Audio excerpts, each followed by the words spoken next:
Hello friends, welcome to Parth Shiksha. दोस्तों, आज हम अकाउंटिंग इक्वेशन का लेक्चर नंबर 4 में क्वेश्चन नंबर हम 6 शुरू करेंगे। हमने 5वां क्वेश्चन हमने पिछले क्लास में कर लिया था। आज हम क्वेश्चन नंबर 6 कर रहे हैं, ठीक है। तो आप अपने असाइनमेंट में क्वेश्चन नंबर 6 देखिए। बिल्कुल बेसिक से जो पिछले 3 लेक्चर करा चुका हूँ, पूरा डिटेल बता चुका हूँ, उसी से रिलेटेड फटाफट एक क्वेश्चन कर लेते हैं। आज का एक बड़ा क्वेश्चन है, आखिरी क्वेश्चन, एक ही क्वेश्चन करेंगे। तो देखिए question number 6, show the accounting equation related to business of Mr. X with the help of the following transaction।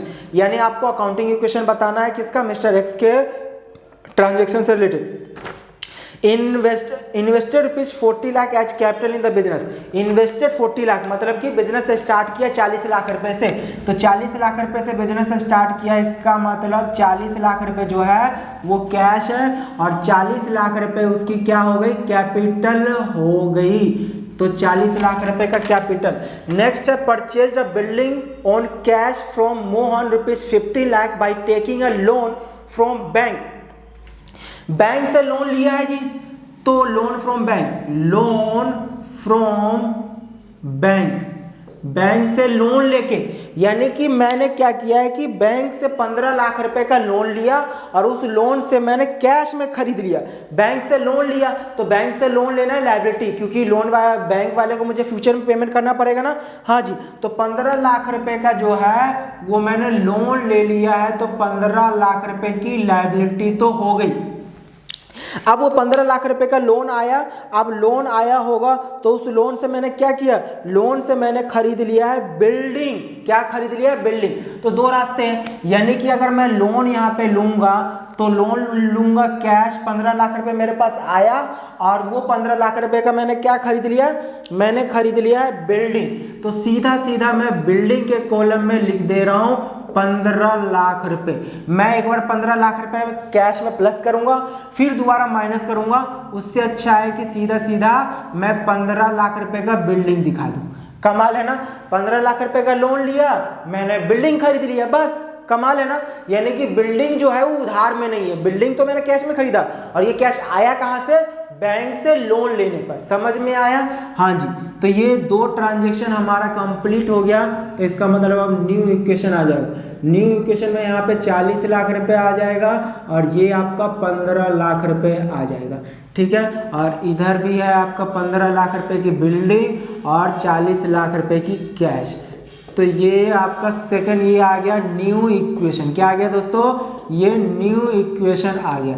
Third line देखिए, थर्ड में लिखा है paid interest on loan rupees 30,000 and installment of rupees 2,50,000। मतलब ये जो loan लिया है ना, इसको मुझे इंस्टॉलमेंट में पेमेंट करना है। तो बताइए इंस्टॉलमेंट मैंने कितने रुपए का दिया, 2,50,000 रुपए का।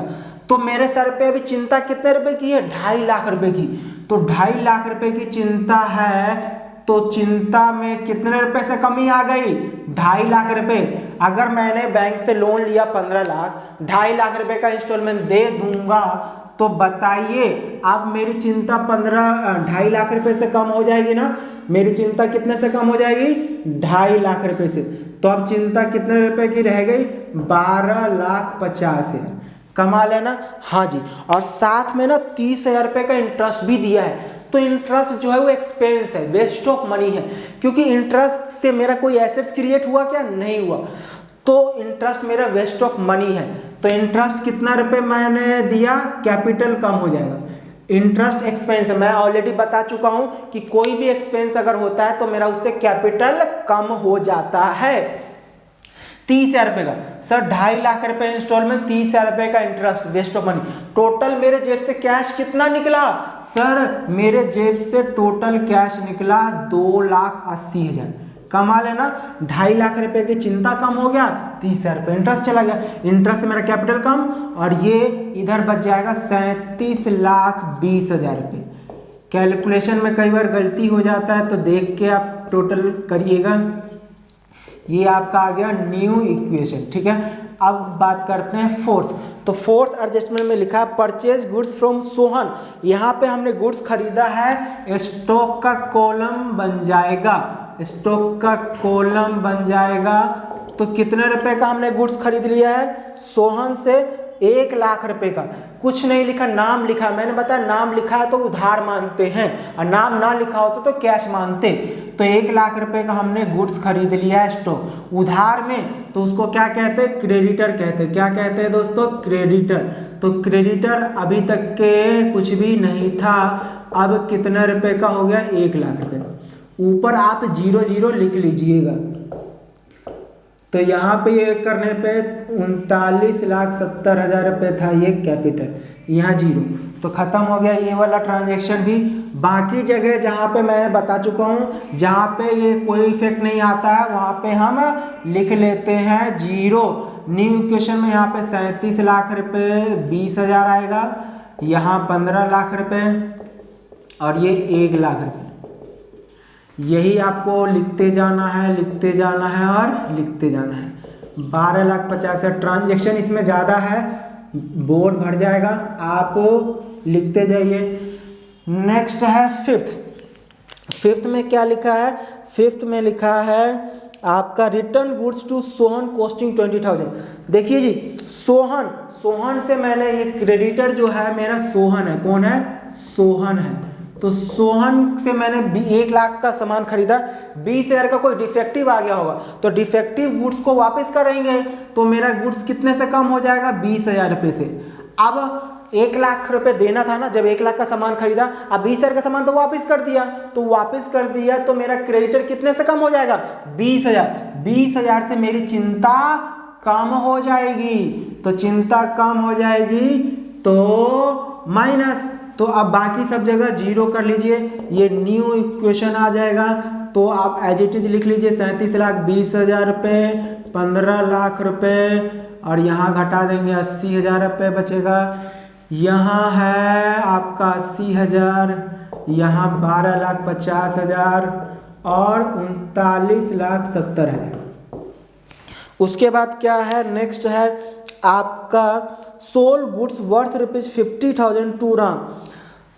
50,000 रुपये वाला राम को बेचा है, कुछ नहीं लिखा कि कैश में या क्रेडिट में, नाम लिखा है, पर जैसे ही नाम लिखा है तो हम क्या मानेंगे, उधार में। क्रेडिट में सेल किया गुड्स हमने, तो हमने राम को 50,000 रुपये का सामान बेचा, तो 50,000 रुपये स्टॉक कम हो जाएगा। उधार में बेचा तो क्या बन गया मेरा, ये डेटर बन गया जी।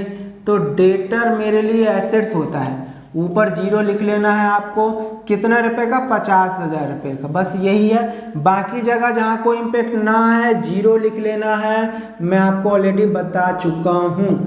तो यहाँ पे ये 80,000 रुपये, 12,50,000, ये 39,70,000, जहाँ पे कोई इम्पेक्ट नहीं आएगा एज इट इज लिख लेना है। तो यहाँ पे न्यू इक्वेशन ये था 6 एडजस्टमेंट, 37,20,000 कैश बचा है, 15 लाख रुपए की बिल्डिंग है और 80 में से 50 घटा देंगे, 30,000 रुपये का स्टॉक और 50,000 रुपये का डेट। नेक्स्ट एडजस्टमेंट है 7th एडजस्टमेंट। तो 7th में क्या बोला है, रिसीव्ड ₹10,000 फ्रॉम राम। देखिए ये डेटर जो है कौन है, ये राम है। तो राम को मैंने 50,000 रुपये का उधार सामान बेचा, उससे 10,000 रुपये मिल गया, तो अब उतने से ये वाला एसेट्स तो कम हो जाएगा ना, क्योंकि मिल गया, तो 10,000 रुपये से कम। और मिला क्या, कैश आया ना, तो कैश में प्लस कर दो 10,000 रुपये, बाकी कोई इम्पैक्ट नहीं आएगा, बाकी कोई इम्पैक्ट नहीं आएगा। तो एज इट इज लिख लीजिए, सब जगह यहाँ पे 0 लिखना जरूरी है। 12,50,000, ये 39,70,000, वैसे यहाँ पे लिख लेंगे 37,30,000, यहाँ पे 15 लाख रुपये, 30,000 और ये 40,000। अब ये था न्यू इक्वेशन। अब एडजस्टमेंट नंबर 8 में क्या करना है, took goods of ₹5,000 from business for personal purpose के लिए हमने 5,000 रुपये का गुड्स यूज कर लिया। तो गुड्स कहाँ है, ये रहा। तो गुड्स 5,000 रुपये का कम, और पर्सनल पर्पस के लिए जो भी कुछ एसेट्स ले आएंगे तो एसेट्स कम हो जाएगा, और दूसरा कैपिटल कम हो जाएगा। सर बहुत सही जवाब, तो कैपिटल भी कम। पर्सनल पर्पस के लिए कुछ भी ले जाओ बिजनेस से, कैपिटल तो उतने से कम हो जाएगा, और जो एसेट्स ले जाओगे वो एसेट्स कम हो जाएगा। बाकी एज इट इज लिख लीजिए। ये कितना बच जाएगा? 39,65,000। बाकी सब जगह जीरो जरूर लगाना है। तो यानी कि ये आपका आ जाएगा न्यू इक्वेशन 37,30,000, 15 लाख, ये 25,000 बच जाएगा, यहाँ 40,000। एडजस्टमेंट नंबर 9 देखते हैं क्या बोला है। 9 में है एक्रूड इंटरेस्ट। एक्रूड का मतलब मिलना है, यानी आउटस्टैंडिंग होता है इंटरेस्ट। अब सर ये एक्रूड देना है या लेना है? एक्रूड वर्ड अगर यूज करता है, देखिए ये एक्रूड जो है वो एक्रूड का मतलब होता है आउटस्टैंडिंग। क्या होता है? आउटस्टैंडिंग। अब इंटरेस्ट लिखा आगे तो हम ये मानेंगे कि मिलना बाकी है। क्या है ये? मिलना बाकी है, मिलना बाकी है, बाकी है। तो इसका मतलब ये इनकम है, तो इंटरेस्ट इनकम है, तो इनकम से मेरा कैपिटल क्या हो जाता है? प्लस हो जाता है, बढ़ जाता है ना। तो 5,000 रुपये एक्रूड इंटरेस्ट है तो कैपिटल में तो प्लस हो जाएगा। अगर ये मिल जाता, अगर एक्रूड इंटरेस्ट मिल जाता, देखिए कैपिटल में प्लस हो जाएगा। और दूसरा एसेट साइड, क्योंकि अगर ये इंटरेस्ट इनकम है तो इनकम तो कैपिटल में प्लस होगा, और अगर मिल जाता तो कैश में प्लस होता, पर मिला नहीं, मिलेगा। तो जब फ्यूचर में मिलेगा तो फ्यूचर में जो मिलता है वो एसेट्स बेनिफिट देगा ना फ्यूचर में, तो उस एसेट्स का नाम लिख लीजिए एक्रूड इंटरेस्ट। क्या लिखेंगे? Accrued interest. तो एक्रूड इंटरेस्ट यहाँ तक अभी कुछ नहीं था, तो अब कितना है ऊपर लिख लीजिएगा 5,000 रुपये का एक्रूड इंटरेस्ट। ऊपर 0 0 ये प्लस प्लस कर लीजिएगा, ये खेल यहीं पे। तो अब बाकी जगह जगह खाली है इन सब जगह 0 लिख लेना है आपको। ये फिर से न्यू इक्वेशन आ जाएगा आपका। न्यू इक्वेशन 37,30,000, ये 15 लाख एज इट इज आ जाएगा, ये 25,000 रुपये, और यहाँ 40,000 रुपये, और यहाँ 5,000, और यहाँ कितना 80,000 रुपये, 12,50,000, और 39,70,000, क्योंकि प्लस हो गया ना ये। तो ये हो गया आपका लास्ट है कमीशन रिसीव्ड इन एडवांस। देखिए कमीशन इनकम है ये भी, तो कमीशन हमारे लिए इनकम है, बट ये रिसीव्ड इन एडवांस, इसका मतलब मैंने किसी को सर्विस दिया नहीं है, सर्विस देने से पहले मुझे एडवांस मिल गया, तो रिसीव। तो सबसे पहले जब रिसीव हो तो कैश में प्लस। तो 10th नंबर पे क्या है? कमीशन रिसीव्ड इन एडवांस है, तो रिसीव है ना, तो जैसे रिसीव हुआ है कितना कमीशन रिसीव हुआ है? 10,000 रुपये। तो 10,000 रुपये से कैश तो आ गया और चिंता भी आ गया, क्योंकि अगर मैं आपको पढ़ाने से पहले फीस ले लूँ तो मेरे लिए क्या है? चिंता, क्योंकि मुझे फ्यूचर में सर्विस देनी पड़ेगी। तो इससे कमीशन मैंने एडवांस में ले लिया 10,000 रुपये, और अभी मैंने काम किया नहीं है, तो चिंता, लायबिलिटी, फ्यूचर में वो सर्विस ओब्लिगेशन अराइज हो गया, मुझे फ्यूचर में सर्विस देना पड़ेगा, तो वो मेरे लिए चिंता हो गया। उसको क्या बोलेंगे? Commission received in advance. ठीक है, तो ये पहले अभी तक के कुछ नहीं था, कुछ नहीं था। अब क्या हो गया? कितने रुपए से? 10,000 रुपये से। तो अभी तक के 0 था, 10,000 रुपये से, बस यही खेल। तो 10,000 रुपये लायबिलिटी साइड कॉलम बन जाएगा, बाकी जहाँ कोई इम्पैक्ट नहीं आएगा वहाँ पे 0 लगा लेना है। यहाँ पे ये 0 0 0 0। अब दोनों साइड खत्म हो गया है। अब इसका टोटल कर लीजिए। क्या करना है आपको? New equation. तो न्यू इक्वेशन करना है तो कितना आ जाएगा?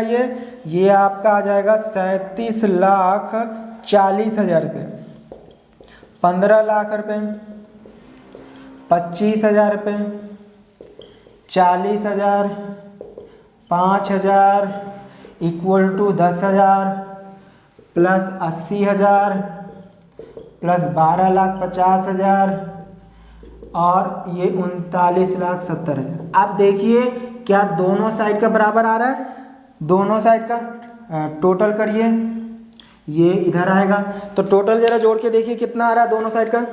इधर का तो 53 लाख रुपए आ रहा है। अब इधर का भी देखिए 53 लाख आना चाहिए। हाँ जी, इधर का आ रहा है 53,10,000 रुपये। ठीक है, इधर भी 53,10,000 रुपये, ये 10,000 रुपये ऐड करना रह गया था। तो देखिए दोनों साइड बराबर आ गया, यानी कि टोटल एसेट्स का 53,10,000 और टोटल लायबिलिटी का भी 53,10,000 रुपये। तो देखिए कितना आसान है ना अकाउंटिंग पे, किसी भी तरह का ट्रांजैक्शन हो आप आसानी से कर सकते हैं। ये 4 लेक्चर कंप्लीट हो गया है। नेक्स्ट लेक्चर जो है उसमें एक छोटा सा और क्वेश्चन और 2 फॉर्मूले टाइप का क्वेश्चन आ जाता है कि sir opening capital closing capital calculate करना, profit, closing assets, opening assets, इस तरह का कैलकुलेशन वाला कई क्वेश्चन आ जाता है कई बार। तो उस तरह का क्वेश्चन भी हम नेक्स्ट क्लास में करते हैं। तो दोस्तों इसी के साथ आज की मुलाकात हम यहीं समाप्त करते हैं। मिलते हैं फिर से एक नए लेक्चर में। Thank you so much.